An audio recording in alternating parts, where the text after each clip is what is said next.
Early in poker, improvement is simple. You study more and you get better. You learn ranges, you fix leaks, you review some hands, and your results start going up. But at some point, that relationship starts breaking. You're putting in the same effort, the same study time, sometimes even more, but your returns get smaller. This video is about why that happens and why this channel is changing because of it. In the early and middle stages of poker, improvement feels linear. You clean up obvious mistakes and your win rate jumps. You understand c-betting better, red line improves. You tighten pre-flop and you stop bleeding. And that's what this channel was focused on. For those who don't know me, I'm Alex. I'm a professional cash game player who also works with players on the mental side of the game. Over the years, I've seen the same pattern over and over again. Hardworking players who study, who are smart, but somehow they get stuck somewhere.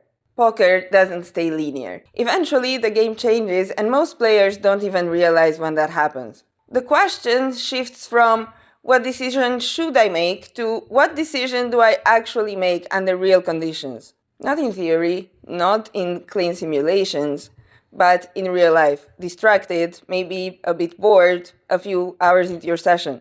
And at the same time, the games are getting tougher. As you move up, edges shrink. Opponents do less and less obvious mistakes, and spots become more nuanced. Each decision requires more precision and more energy. That's where strong players start feeling stuck. Have you noticed that after a while, all theory videos start sounding familiar? You're refining, you're adjusting, you're learning exceptions, but you don't transform as you used to. The EV gains are smaller and the cognitive load gets higher and higher, and that's probably the point where what keeps you stuck isn't knowledge anymore. It's the stability of your decisions. Most players don't suddenly start playing bad. Instead, they slowly degrade. A decision gets rushed, hand reading becomes slightly less precise late in a session, you over-adjust to something that just happened, or you slowly lose clarity in marginal spots.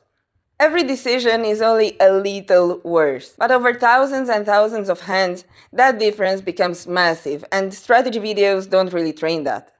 That's why this channel is changing focus. Not because strategy doesn't matter, it absolutely does, but most serious players already have enough technical knowledge to win in poker. What they don't have is a system for maintaining decision quality when it actually matters. They don't know how to recover clarity mid-session or prevent a slow mental drift.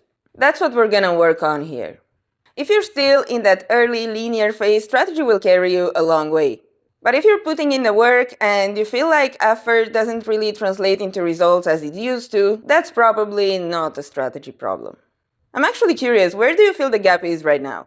Is it mid-session focus? Is it playing tougher pools? Is it dealing with tilt? Let me know in the comments. I read them and it genuinely helps me to know what to cover next. And if you want to build a game that holds up when competition gets stronger, subscribe.